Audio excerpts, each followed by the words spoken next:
Di video ini, kita akan belajar untuk mengendalikan motor servo dari serial monitoring Arduino. Pertama-tama, kita siapkan peralatannya antara lain papan akrilik, besi siku, baut, dan jangan lupa lem tembak. Dudukan motor servo, kita gunakan besi siku, dikunci dengan baut ke papan akrilik. Pastikan sudah kencang.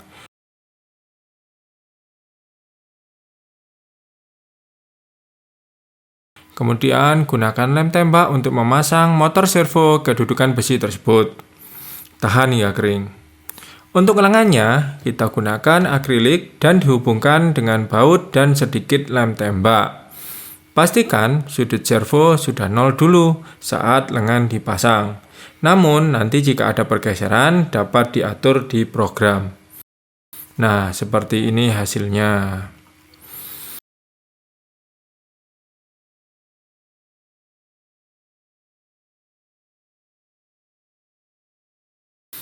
Kemudian, kita hubungkan ESP32 ke motor servo dengan menggunakan kabel jumper. Pin data motor servo dihubungkan ke GPIO 4, pin VCC dihubungkan ke pin 3,3 ESP32, dan ground ke ground ESP. Untuk memprogram servo di ESP32, kita install dulu library servonya. Kita masuk menu Sketch, Include Library, Manage Library. Tunggu hingga proses updating selesai. Setelah selesai, kita ketikkan servo ESP32 dan diinstal versi yang terbaru. Kebetulan sudah diinstal. Kemudian, agar library servo ini dapat digunakan, maka library servo bawaan dari Arduino harus kita ganti namanya. Masuk program file, Arduino, Libraries, rename folder servo menjadi nama yang lain. Pastikan jika ingin menggunakan motor servo di board selain ESP32, folder ini dikembalikan lagi seperti semula. Seperti biasa, kita masuk ke file, example, cari servo ESP32, dan klik Simple Servo. Nah, seperti ini programnya. Dia menggunakan servo.h. Ini adalah pin untuk data servo, yaitu GPIO 4. Kemudian ini adalah objek servo 1. Program ini akan mengendalikan servo dari sudut 0 menjadi 180 dan sebaliknya. Motor servo akan bergerak ke kanan dan ke kiri. Kita gunakan while serial available, text nilai +++ sama dengan serial read, serial sama dengan true. If serial, for integer i sama dengan nilai i lebih kecil 20 i++. Text i sama dengan 0. Nilai sama dengan 0 dan serial sama dengan false. Kemudian kita inisialisasi semua variabel yang digunakan di atas program.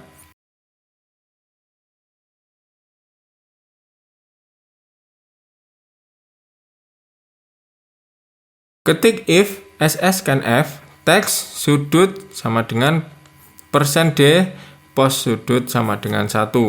Di dalamnya servo 1 write pos sudut dan serial println pos sudut. Kita hapus beberapa perintah yang tidak kita gunakan. Kita compile dan flash. Kita save dulu, namanya terserah. Kita coba sudut sama dengan 90. Sudut sama dengan 135. Sudut sama dengan 100. Sudut sama dengan 5. Sudut sama dengan 90 dan sudut sama dengan 135. Kemudian kita coba dari sudut 135, untuk sudut 0 kita masukkan sudut 5. Dan dari 0, kita untuk menjadi 90 derajat, kita masukkan nilai 100. Kita gunakan Excel untuk membuat rumus pergerakan servo. Jika ingin sudutnya 0, maka kita masukkan 5. Jika ingin sudut 90, maka kita masukkan nilai 100 dan yang 135 tetap. Yang dari 135 ke sudut 90 tidak dapat diberikan nilai 100, namun harus diberikan nilai 85. Nilai di bawah 90 adalah kuadran 1, sedangkan antara 90 dan 135 adalah kuadran 2. Kita gambar dulu posisi sudutnya di pen. Untuk perintah, kita batasi hingga 135 derajat saja. Beri nama kuadran 2 dan kuadran 1. Kuadran 2, jika posisi servo dari sudut tertinggi atau 135 menjadi sudut 90, maka membutuhkan variabel bernilai 85. Di sini terdapat perbedaan yang dari 0 ke 90, dari 135 ke 90. Di kuadran 1, jika posisi servo dari sudut 0 atau sudut terendah menjadi sudut 90, maka membutuhkan variabel bernilai 100.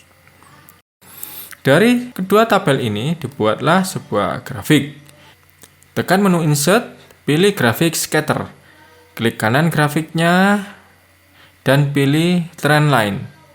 Cek Display Equation dan R-Square on Chart. Maka akan timbul persamaan 1. Lakukan yang sama untuk persamaan yang kedua.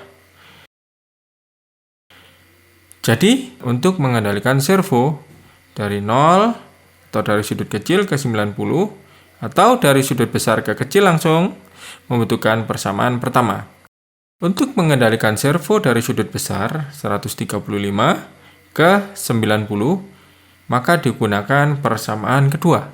Kita ke Arduino IDE. Pada perintah if scanf text sudut sama dengan %d, kita batasi pergerakan sudut dinilai 135. Kemudian pada sudut di atas 90 atau kuadran 2, kita kopikan persamaan kedua.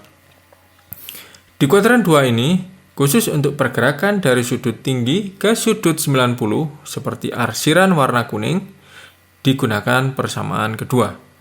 Untuk itu, program harus mengenali dia mulai dari sudut tinggi ke 90.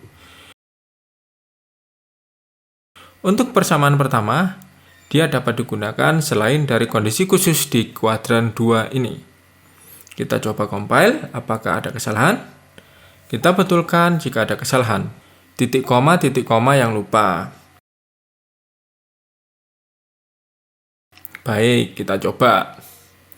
Kita coba dulu dari sudut besar, sudut 160. Kemudian sudut sama dengan 90. Nah, nilainya adalah 84. Selisih 1 derajat dengan nilai 85 yang telah kita definisikan tadi. Kita ulangi lagi dari sudut 135. Kemudian kembali ke 90. Nah, seperti itu. Kemudian kita coba dari sudut 0 menjadi sudut 90. Kemudian sudut 45. Untuk sudut besar 135 ke sudut 90, masih terjadi perbedaan.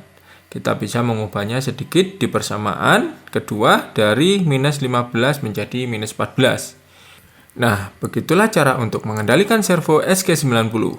Untuk servo-servo yang lain, cara mengatasinya juga berbeda. Semakin bagus kualitas servo, maka kita tidak perlu menggunakan persamaan-persamaan tersebut untuk mengatasi sudut servo yang tidak linear ini. Persamaan-persamaan ini dapat berubah berdasarkan dari mekanik yang telah kita buat.